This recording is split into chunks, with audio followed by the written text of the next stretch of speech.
Like I say, group chat, I've got it open at the side, so please do drop me a note if anything goes wrong and if everyone can hear me okay and all sorts of stuff like that. But welcome to How to Be Unproductive. So it's part of Creative Resources lockdown learning sessions. Phil asked me to do this, and if you do have any queries, maybe after the fact, and you can't think of something now, that's fine, because you can contact the complaints team, which is me. So you can get me on Twitter at Olivia CR Downing. I'm also on Instagram at OCR Downing as well, nice and easy to remember. And if you want to just send me an email, maybe about something a little bit bigger, you want to put down some more words, not limit yourself to Twitter characters, that's my email address there, olivia.downing@cbwamcr.com. And all of that's fine, but I'm pretty sure that some of you here might be thinking, well, who the fuck are you to talk about anything anyway? I'm aware of the fact that some people here maybe are not from Manchester or don't know, or are not in advertising circles and don't really know what I'm about. So I'm just going to start off the presentation today with a bit about me and my background. So for those of you that don't know, I'm a copywriter at TBWA MCR. Again, for those of you that don't know, because I've been working with all sorts of different students at the moment, I'm an advertising copywriter. So my day-to-day job is to write, yes, TV scripts and radio scripts and adverts, but also to come up with big ideas for brands. And I do that, well, I do that, and TBWA does that in a lot of different offices across the world. We're a global network, and so that's pretty cool because it means that we can collaborate on different accounts. We work with people like Apple and McDonald's and other big brands, but it's quite cool in this lockdown because we get to sort of work together and see what other people are doing. And oh, that's just a little picture of me there with the creative squad at TBWA. And so that's kind of my day job. I guess that's what I do to pay the bills and live in my flat. And yeah, just another shot there of where I actually work, which is in Manchester, for those of you that don't know. I'm also the founder of an event called Chicks in Advertising, which you might have heard of before.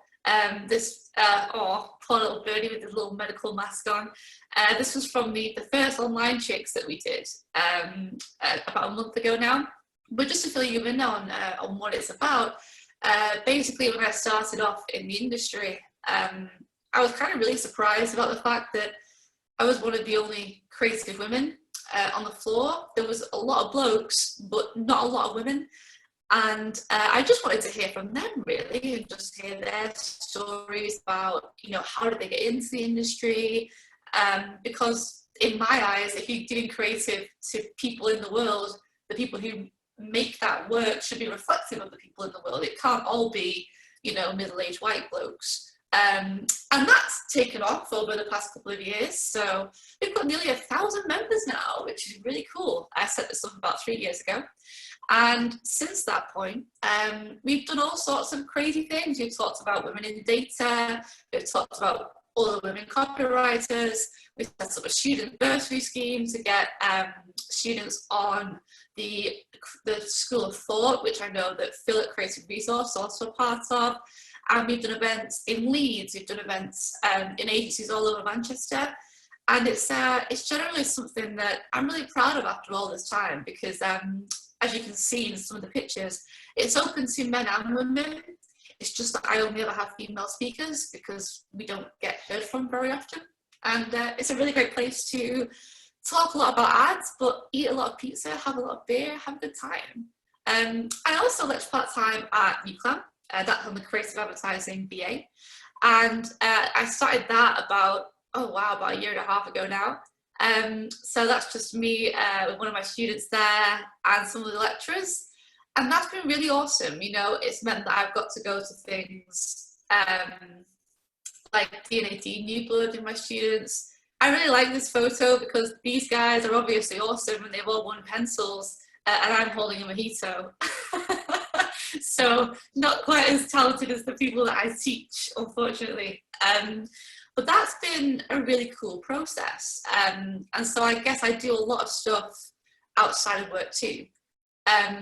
Final plug, yes, I got onto the 50 under 30 list of the drum last year, and that was a list of 50 under 30 women across the world who have been accoladed for good work in creative and digital.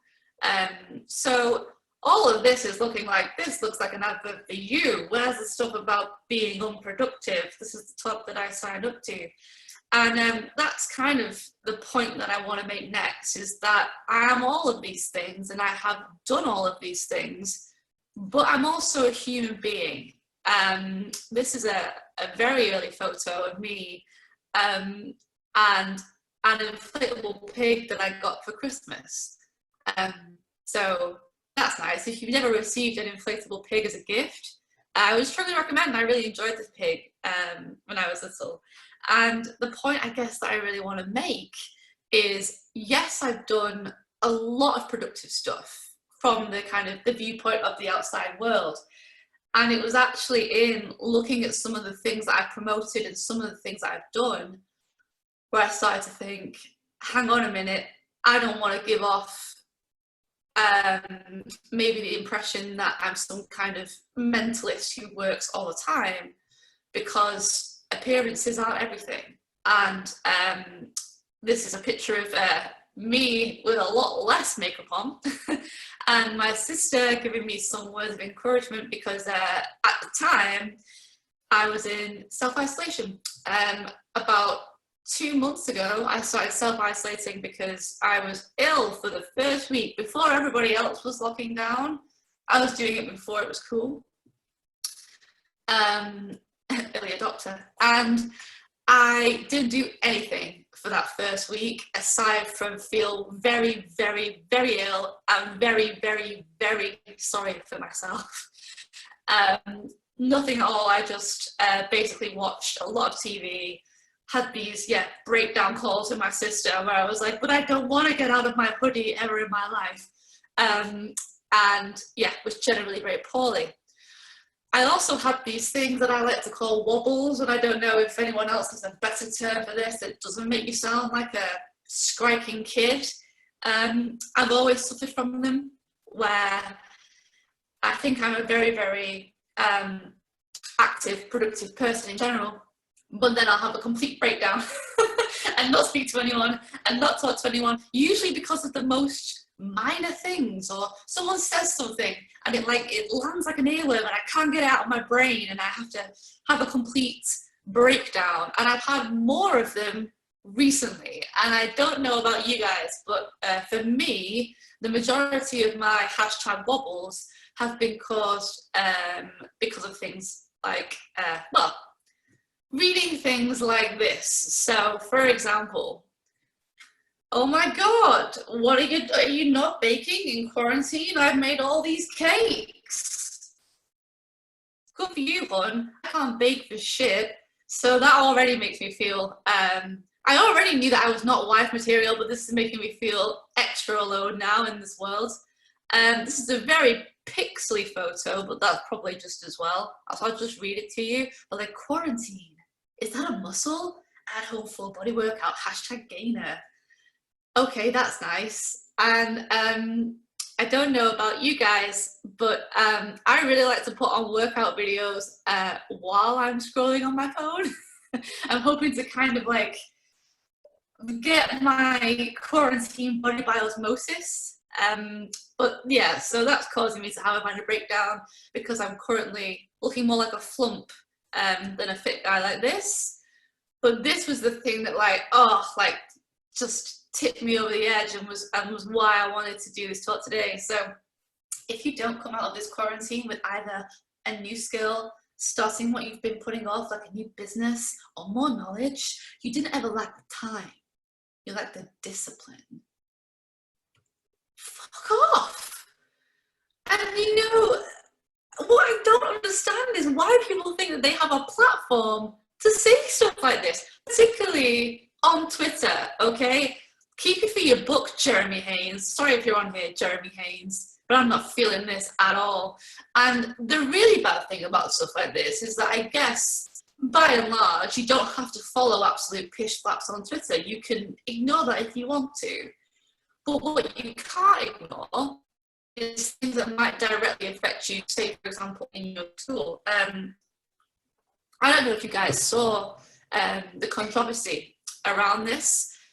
So a lecturer at Glasgow School of Art, Jonathan Baldwin, released some comments, which he has since massively backtracked on, classic. But I just wanted to show you what he originally said, because I would love to get your thoughts on this at the end of the talk. So he was saying to students who had, bear in mind, been told to stop work because nothing was going on at Glasgow School of Art, everyone's gone home. Be prepared for interviewers to ask, what did you do during the pandemic? If your answer is that you played the Xbox, or even that you just learned to code, you'll be viewed poorly. Have you tried to learn code? It's really fucking hard, but anyway.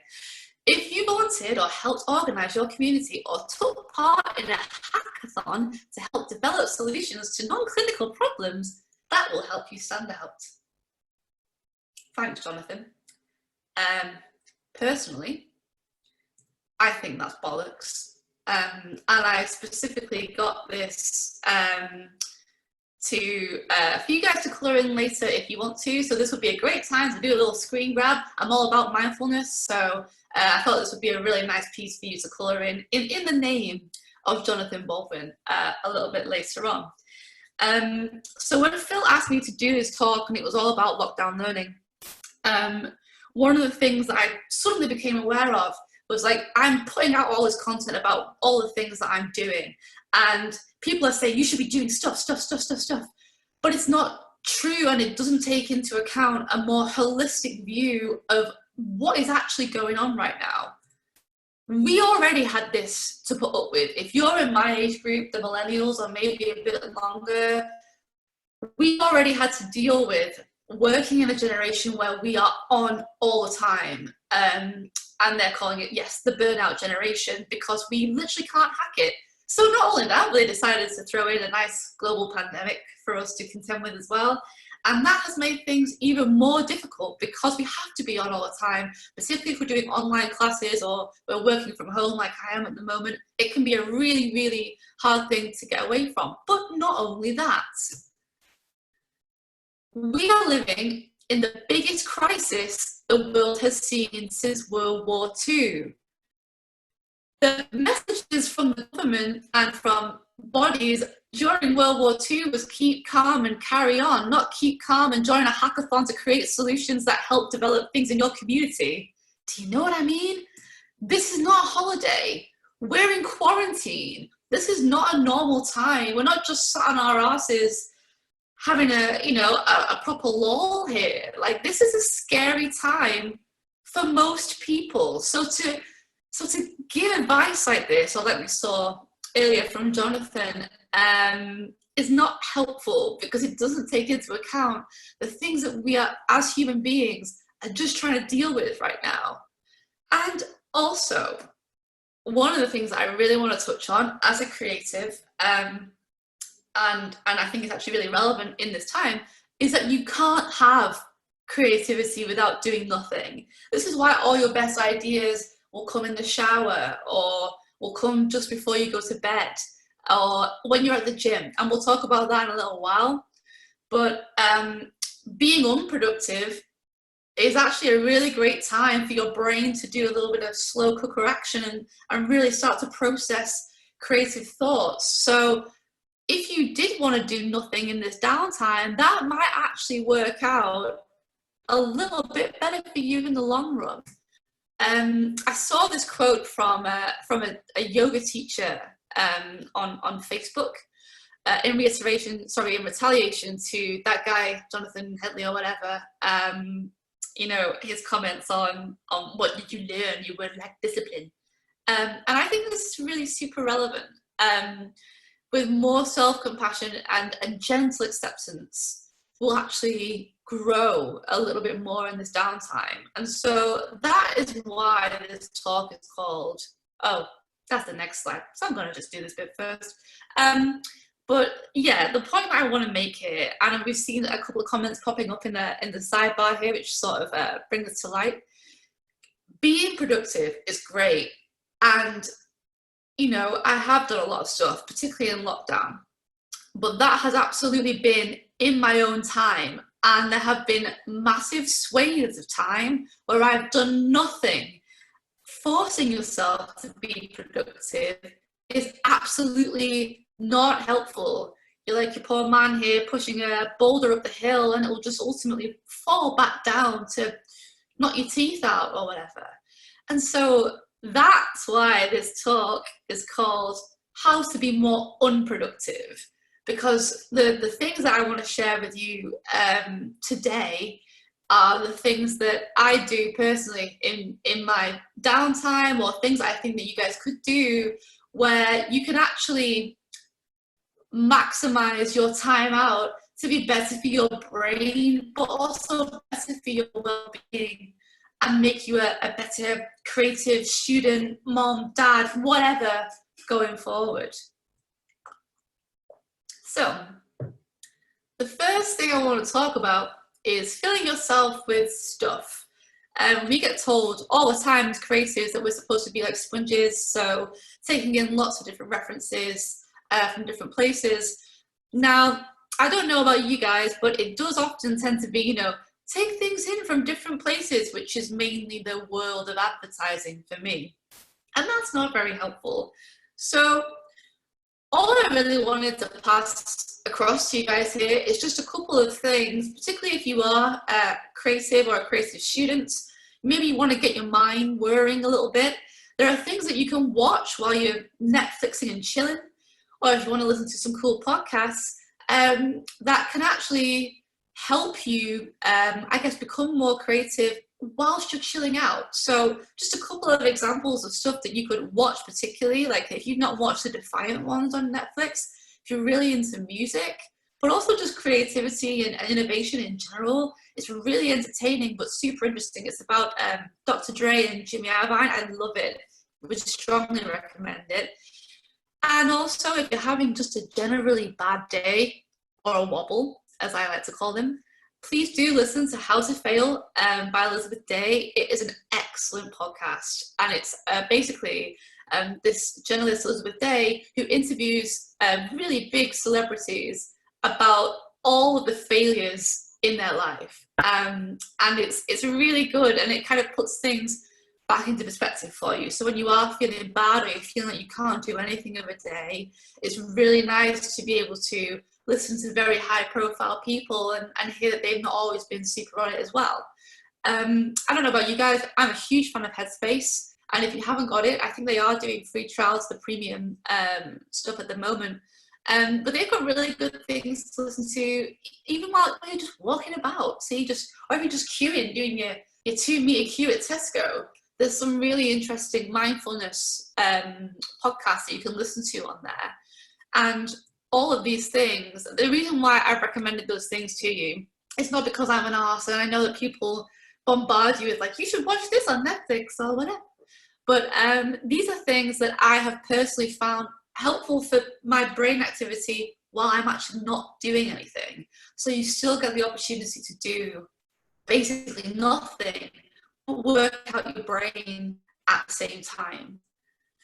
The next one I want to talk to you guys about, and I think that this is particularly important in lockdown, is find your time of day. So what I mean by that, well, I will illustrate with 2 examples. So you've probably seen, if you're on LinkedIn, there's always loads of stuff about how successful people in life get up really early and they have more hours in their day. You know, Steve Jobs on the left there used to get up at 5. And Dolly Parton famously gets up at 4 every day. I remember thinking when I found out that fact that that's actually really intense, because, you know, if you listen to a song 9 to 5 and she's getting up at 4, but it's actually starting at 9, that's a very long day for Dolly. But that's fine, okay? And if you want to get up very early, good for you. But what I mean is really finding out, where do you function best? So are you an early bird? Do you feel more like awake and more active, and do you get all your stuff done in the morning? Or are you a night owl, potentially? You know, do you feel like you get your second burst after the morning? You're a bit sluggish then. I think it's actually very misleading of places like LinkedIn to promote these articles about early risers and stuff, because that's not necessarily right for you. I would definitely say that I'm a morning person. And I was really good at getting into a routine of getting up kind of early, working out, doing things like that before going to work until lockdown. And then I think your brain goes into this kind of like, oh, cool, I don't have to get a train anymore. I can just stay in bed till literally like 5 minutes before my presentation to creative resource, and then almost be late to my own talk. Don't do that. That's not a cool thing to do. I'm going to set you a challenge. And this is something that I have done myself, so I'm with you on this one. Think about when you're getting up at the moment, roughly speaking, and I set you a challenge of getting up an hour before that time. So, for example, I got into a very bad habit at the beginning of lockdown of getting up around 10, which was when I would usually be at work, already working, have had my breakfast, you know, worked out, had a train and everything before then. So I wound it back a bit to be like, okay, I would usually get up at around 8 to go to work normally. So now I get up at 8:45, and what that has allowed me to do is basically have an hour of what I call buffering time. I think it's very easy to sort of fall out of bed and onto your group talks or onto your Microsoft Teams chats, and you're not ready at all. And just by giving yourself an extra hour, all it's doing is allowing your body to be like, okay, it's a new day, let's write a to-do list, let's have a coffee. It's not a huge ask. I'm not asking you to get up at 4, but yeah, set yourself a challenge of either getting up an hour earlier, or maybe if you are a night owl, do you get up an hour later so you can get that hour back later on? It's really knowing yourself and knowing what works best for you. And that way you can be more productive, like I say, in the times when you're actually doing nothing at all. This is a controversial one. I told my colleague Gaz that I'd started turning my phone off in the evening, and he was like, why? And I think that that does, it gets responses like this, you know, what about work? Oh, how will I talk to my friends? What if someone tries to call me? What if the world ends and I don't know and I can't check things and I can't do things? So just to fill you in a little bit on why I started to do that, I don't know if people have been in a similar position, but I'm currently working from home at TBWA, and all of our contact is on Microsoft Teams and emails. And I'm currently working with people who are trying to work around kids as well. So people are logging on and logging off at very different times. What I was finding was I would be inundated with emails either right as I'm trying to settle down in the evening or really early in the morning when I haven't really woken up yet. And I just didn't want to have to deal with that. I just didn't want to have to deal with that at a time when I had clocked off. So I started turning my phone off as I'm about to wind down for the evening, so about 10 p.m. Obviously don't just turn it off in the middle of a video call, however tempting that might be. And if you're on your phone right now, I mean, it's up to you, man, go ahead.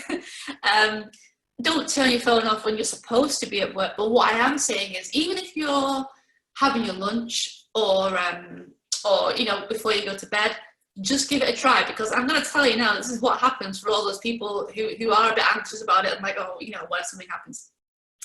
You turn it off, and approximately 10 hours later, as they say on SpongeBob, it's just the same. You know, nothing major has happened. All of those things, you know, that you would have been frantically trying to reply to, or that's clogging up your headspace at like 11, 12 o'clock at night, will still be there when you decide to turn your phone on after your hour of buffer time. So that's why that last point was important, because by giving myself that hour in the morning now, I do things that I want to do before I turn my phone on, and then I'm ready to take that on.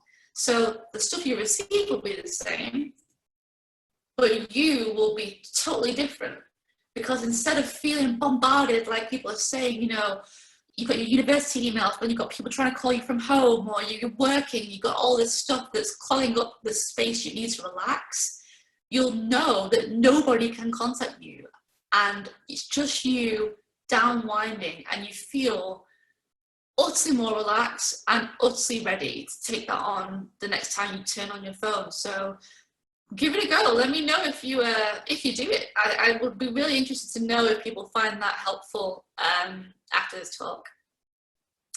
Another controversial one: scheduling nothingness into your day. So just to kind of clarify this point, I'm going to just talk a bit about my day and literally what that looks like. So a day in the life of me at the moment looks a bit like this. So I'm trying to do my yoga in the morning. I follow a channel called Yoga with Adrian, which is really good on YouTube. I would strongly recommend it. So I do the first hour of stretching, downward dog, I'll have a coffee, sit on my little balcony, and then at 10 a.m. I turn my phone on, log on, ready to work, 2 hours solid. 12 till 2, I allow myself to do whatever I want. So plus lunch as well, because lunch is important, guys. Make sure you're eating healthy. But those 2 hours are blocked out. They're literally blocked out in my diary. I don't call it whatever. I just call it, you know, work and personal admin. It's whatever. But it's blocked out for me to do that. Then I go back to work, again, 2 solid hours. I like to tune into the Prime Minister's briefing. Well, everybody else is briefing at the minute, but at 4 till 5.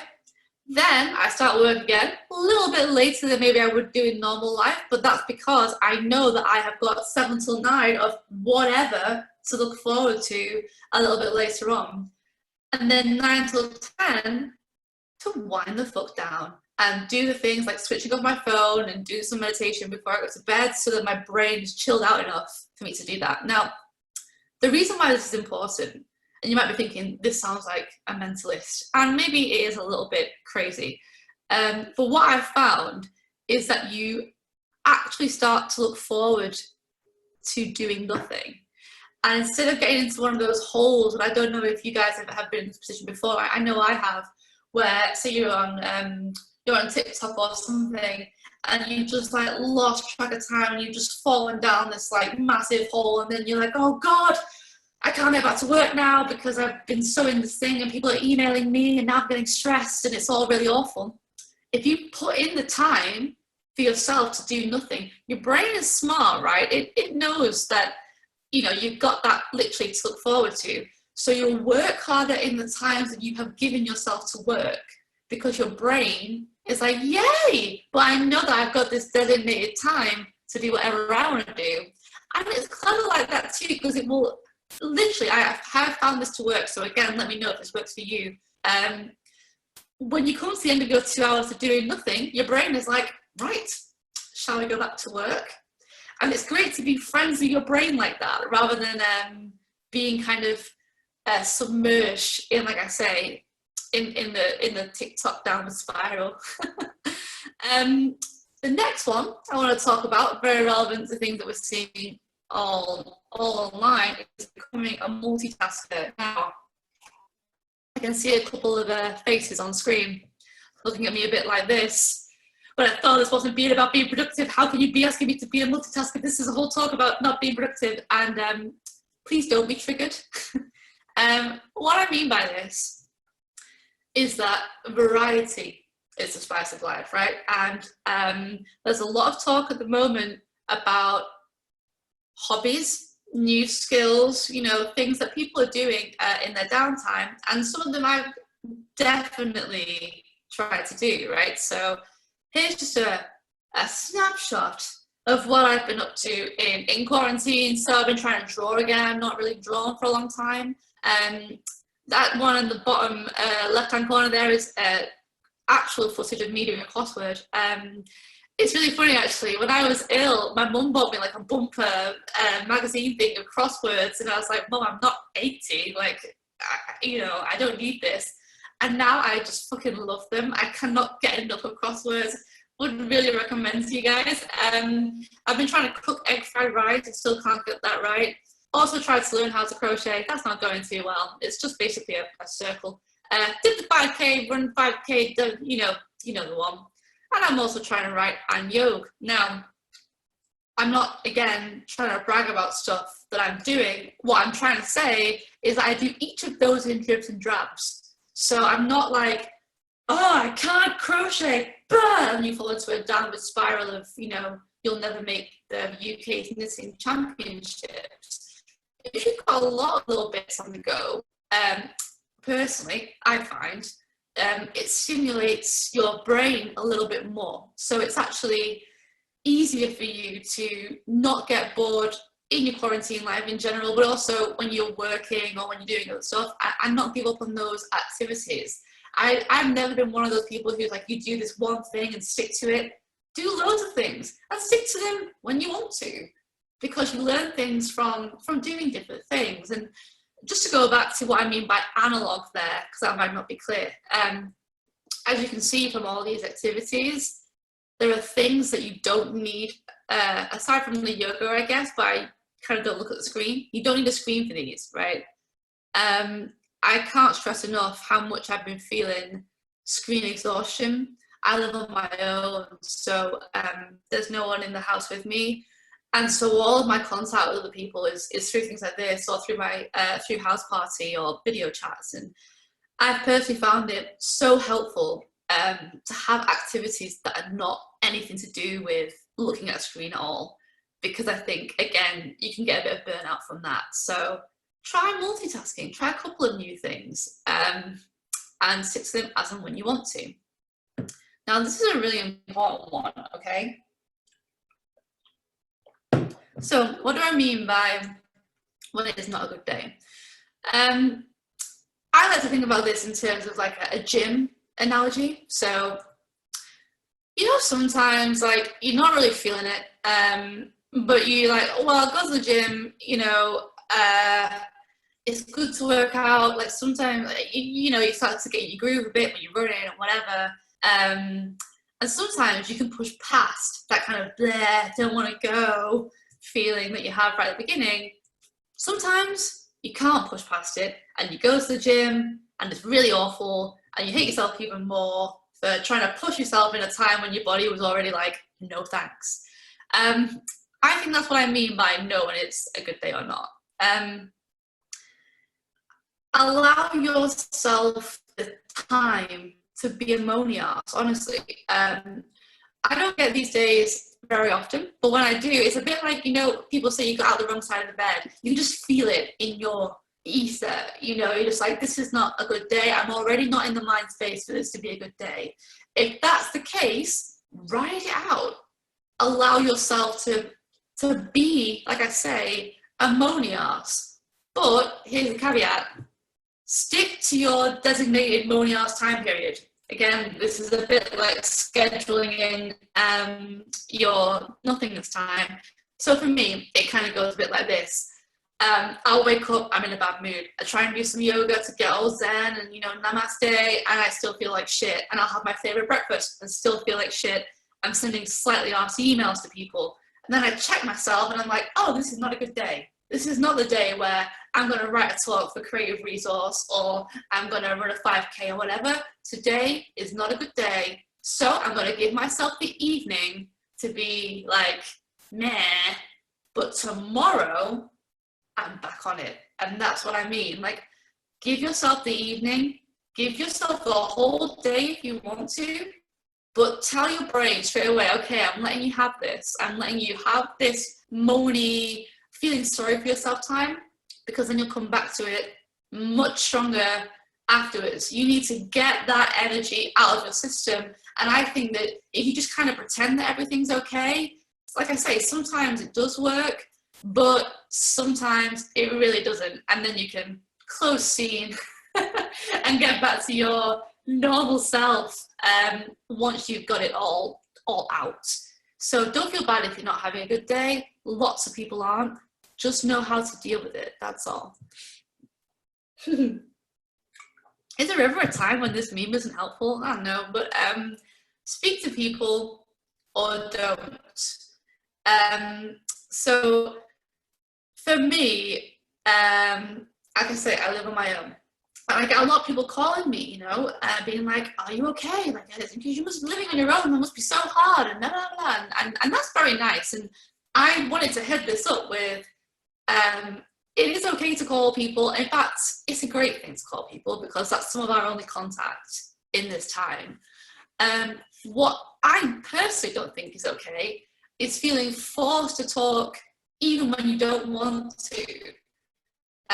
There are some times, like I say, in my day now, all of my work is doing things like this, and I'm working online with my colleagues, and I spend all day doing this. And sometimes I just don't want to talk anymore at the end of the day. You know, as I was saying before, screen exhaustion is on the increase. We were already living in a generation where we were getting screen exhaustion, and now it's even worse because it's the only contact that we have with other people. And I want to talk about this thing called social recharge, and I think that you guys might already be familiar with it, but for me, I think in general, like, I'm a very extrovert person, and I love going to events and doing things like this. I run my own event, Chicks and Ads, but afterwards I always need this time to sort of literally recharge. Like, I just need some time to myself to sort of do the thing that I want to do and just get back to the level that I need to be at before I start talking and being sociable again. So, I mean, ultimately, the kind of what I recommend is do what feels right for you. My sister is the total opposite, right? She can't get enough of calling people all the time. I like to call people a bit, but not all the time. But the point, again, like I was trying to make, is don't feel pressured to talk if you don't want to. Lecturers are quite good at this as well. Like, if you're just not in the mood for a video call that day, just email them. Just let them know that it's not a good day for talking, but give them an option, right? Say things like, maybe I could call later, or maybe we could just do this over email. Find a way to make it work, but don't feel obligated to talk when you don't want to. It's your life. Exercise for exactly 1 hour a day. I don't know if the government are tuning in, so I didn't want to get in trouble about this. But I know that I spoke before about, like, your man who was like, quarantine gains, you know, like, if you don't have your quarantine bud, who are you? That's not what I mean here. I don't necessarily mean going out and doing whatever this is. You don't have to be a mega athlete. You don't have to be doing your HIIT workouts in your living room. The reason why I wanted to talk about exercise particularly is I watched this fascinating documentary, again on Netflix. I don't know if you guys have heard of Explained. I love Explained. And they've done a whole series on the mind. They were talking about anxiety in particular. And what I thought was really interesting was this, right? Anxiety is an ancient part of our brain. So when we were animals, and animals still have this now, it's more commonly known as fight or flight, right? But now, in our modern age, we don't really worry so much about getting eaten by a lion. The things that start to worry us is, you know, oh, my essay deadline is creeping up, or oh no, I'm going to have to do a presentation in front of my other students and I don't know how I'll handle it. Unfortunately, our brain didn't have time to catch up. So we still react to those scary thoughts in the same way that we would do if it was a giant lion, which is either to run away or to fight the lion. And that's why you have things like, you know, if you suffer from anxiety, your heart starts beating faster and you start feeling kind of tingly. That's literally your body getting ready to either run or fight. So the reason why exercise is good is literally because it allows you to get rid of that that emotion through, technically, well, maybe running away, but also things like yoga and all the rest. So yeah, by moving, you release some of that tension, some of that anxiety that's built up. It is literally your body saying, we need to do something. So do something, move, even if it's just very gentle. Even if you're going just for a walk or for a run or doing a bit of yoga like I do, it's so helpful because it's not about your quarantine bod, right? It's about improved sleep. I don't know about you guys, my sleep has been all over the place in lockdown. By exerting yourself a little bit, you do get better sleep, it's less stress, it's increased creativity. Like I say, I've always mega stressed this with my own students. One of the reasons I think I have nearly all of my ideas while I'm working out is because if you're concentrating on like breathing, especially running, you know, you're concentrating on not dying, your brain literally can't think about all the other things that's going on usually. So that allows a creative thought to rise to the surface once all that mental chatter has died down. You actually get more energy levels the more that you work out too. But overall, it's about an improved mental health. So I really would encourage you, if you're not a very active person at the moment, try something gentle maybe. I would so recommend Yoga with Adrienne on YouTube. I absolutely love it. But ultimately, the point that I want to make is that a quarantine bod is less important than a quarantine mind, but you get both of those benefits by moving just a little bit to kind of help you get into a better mental state for when you are working and when you are going to be productive again. Plan for the future. Yeah, I know. People are like, what's she talking about here? What is it to plan for? Here's a bit of a thought for you, a little Friday thought. When the present is not a gift, make your own wish list.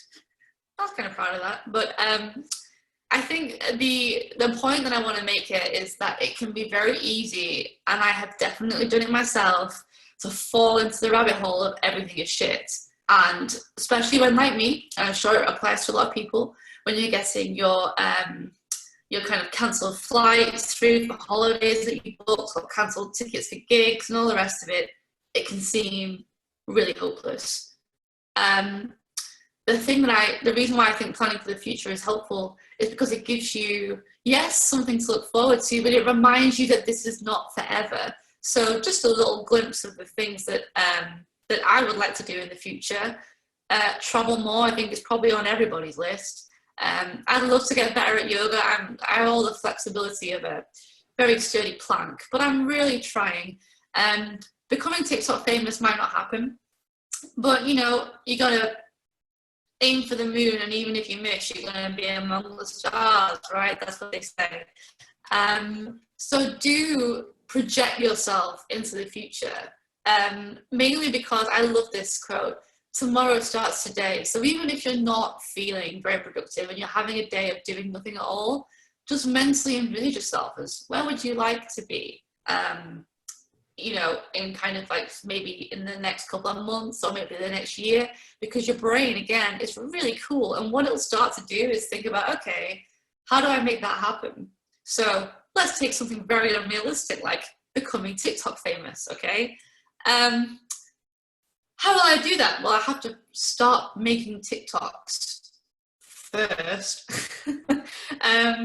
And you know, that's a silly example, but it applies to everything. To get to where you want to be and where you can imagine yourself and where your hopes and dreams lie, it all boils down to just tiny actions that you can take on a daily basis. And so that's why planning for the future is important.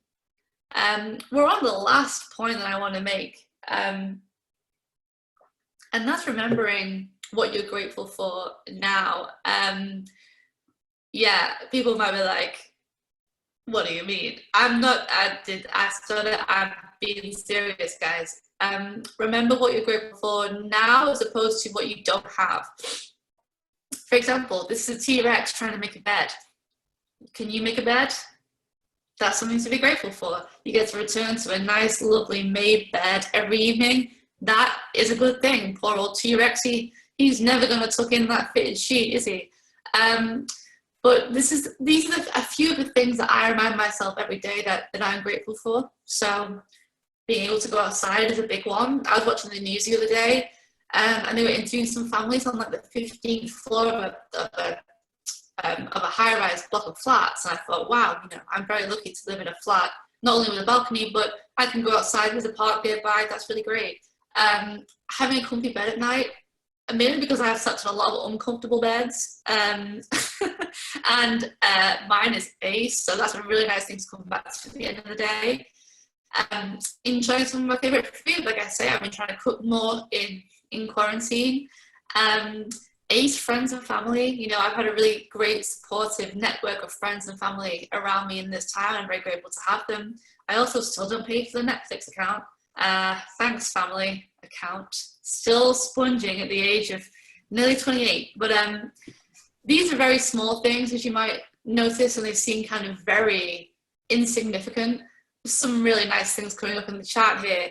Health is such a big thing. I think particularly, like I say, when I was in self-isolation, right at the beginning of this lockdown, one of the things that I almost immediately felt grateful for was the fact that I have come through the back of this pandemic, and I'm all right.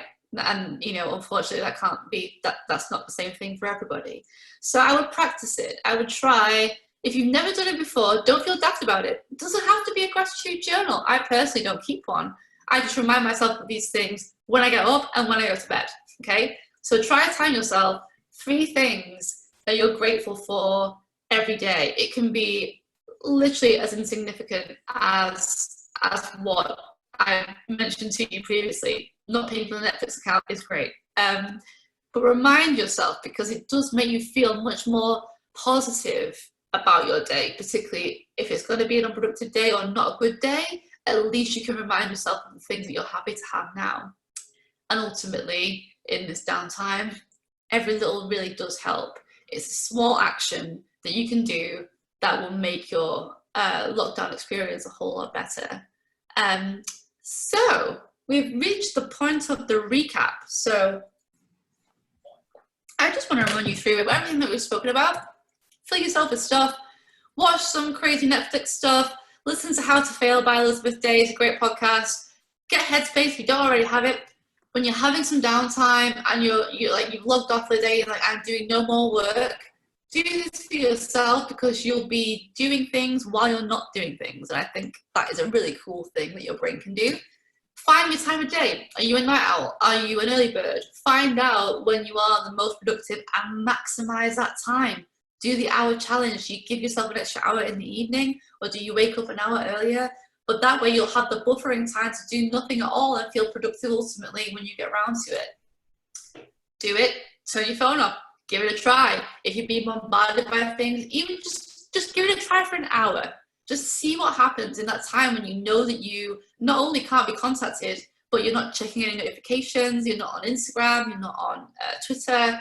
It's very strange what your brain can do once that's out of the picture. Do the scheduled nothingness. Like I say, when you start looking forward to literally doing nothing, you're more productive in the times that you are actually working, as well as really enjoying the times when you don't have to be. Be a multitasker. Pick up lots of different things to do. And like I said, try some analog activities, because the less time you can have in front of these screens, I personally think the better.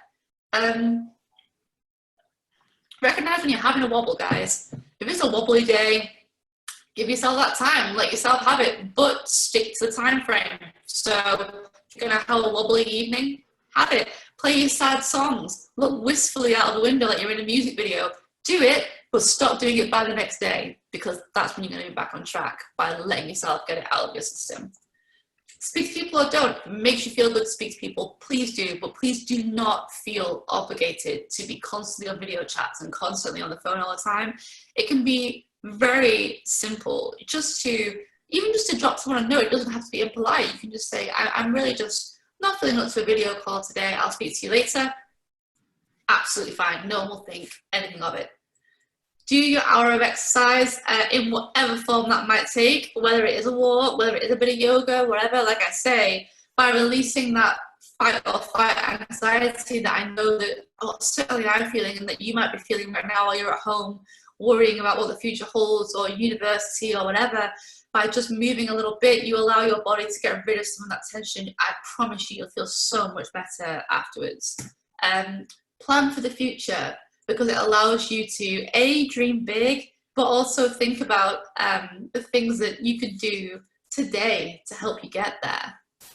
And remember what you're grateful for at this moment in time. Like I say, it can be very, very small, but all it does is it puts you in a positive mind frame to go forward into your day. So that was how to make your unproductive time, and the time when you think that you're not doing anything at all, productive for you. I don't really know, I can't really remember why I chose this image. I think this was supposed to be you guys like, oh yes, I'm gonna go and like do all these things after this talk. Not chased by a dinosaur though, I don't know why there's dinosaurs there. And that's because, and I just can't stress this enough, particularly if there are students tuning in, or if you're, working like I am, or if you're a mom or dad, or whatever, you are more than just your job, okay? People are talking a lot about, yeah, what are you doing in the lockdown? What amazing, what hackathon are you gonna join to make things better in your community? You are more than what you do. You are something so much fucking cooler and important than your job. You are the only you in the world, in the whole world. There is no one who is you. There are loads of creatives, there are loads of students, there are loads of people, but there is only one you. And in my opinion, I really think that's way more important to look after than, say, getting your COVID-19 piece ready for your portfolio. And that is it for me. And also, that's me in a cat dress that I had when I was 5.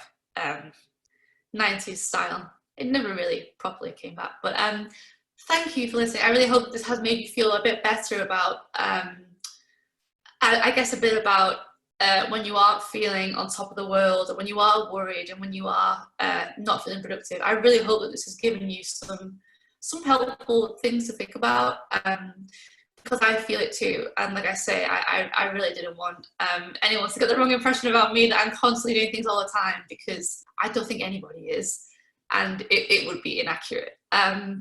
If anyone's got any questions, this would be, oh, I've got one here from, I'm just gonna scroll up.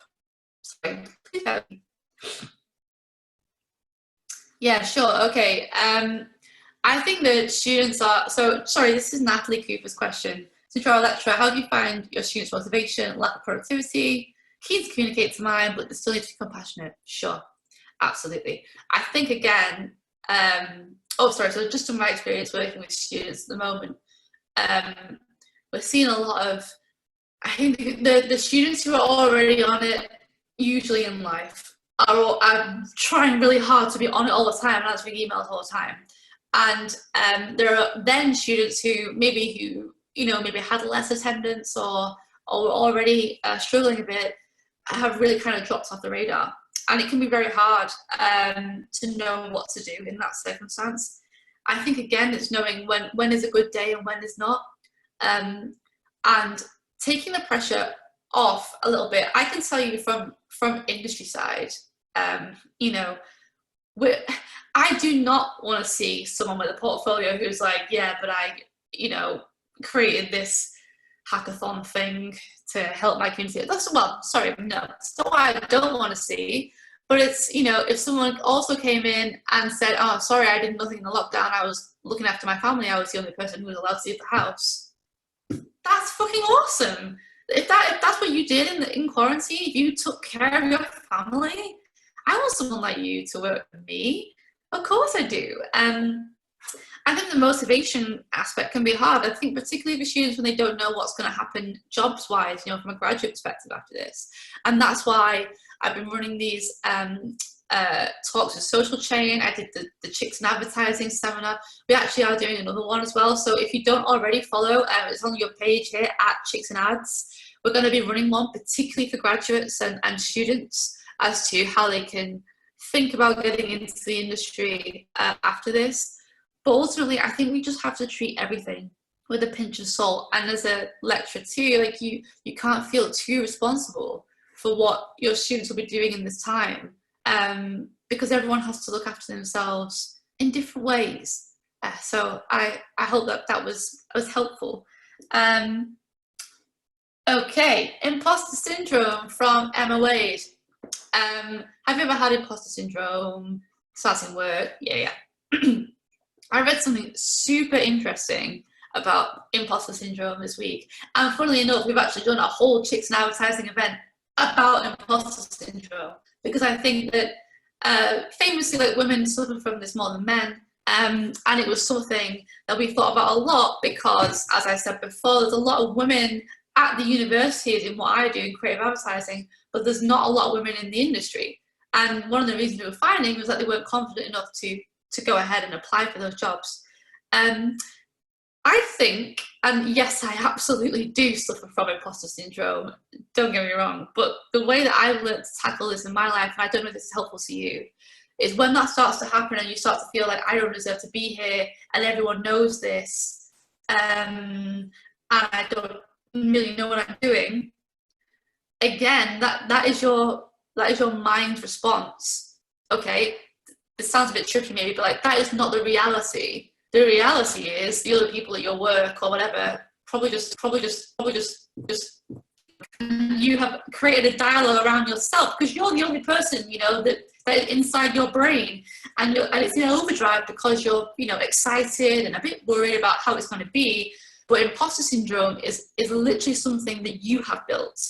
So it's not necessarily other people making you feel that way. It's your own thing. And once you recognize that, oh, okay, this is just a feeling, like happiness is a feeling, or anger is a feeling, and I can decide if I want to interact with that or not, if I want to let that take over what I'm doing or not. You can get a bit of a handle on it. You can get a bit of control about it and say, actually, you know what? Yeah, this is just an emotion, and I don't need to deal with this right now. I need to get on with my work and do the best in my new job. So if that is helpful, please do let me know. I hope so. Try and remember that it is a feeling and not reality. It's not actually what's happening to you.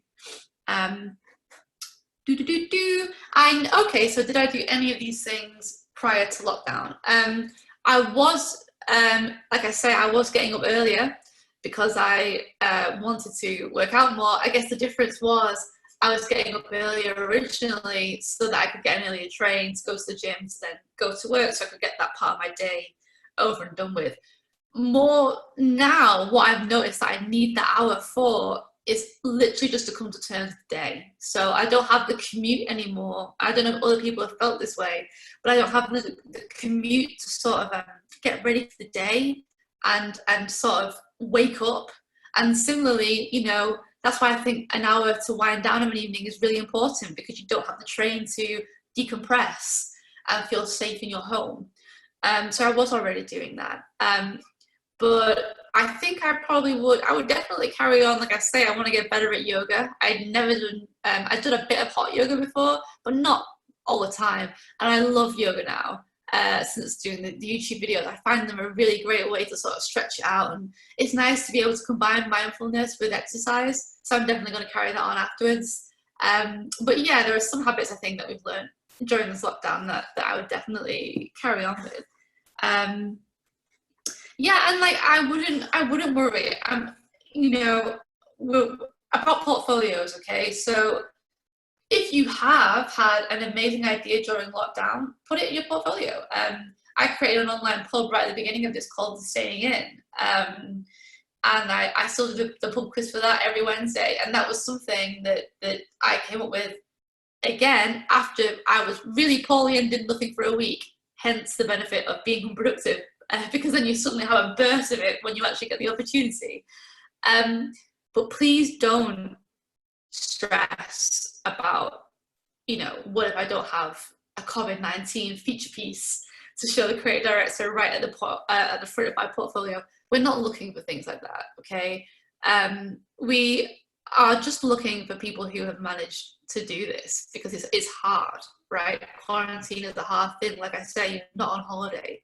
And I think if the only kind of employee, the kind of graduates that we got out of quarantine were students who had learned how to look after themselves and manage their mental state, like I've been talking about in this How to Be Unproductive talk. I actually think that would be great because it just means that if you can handle the quarantine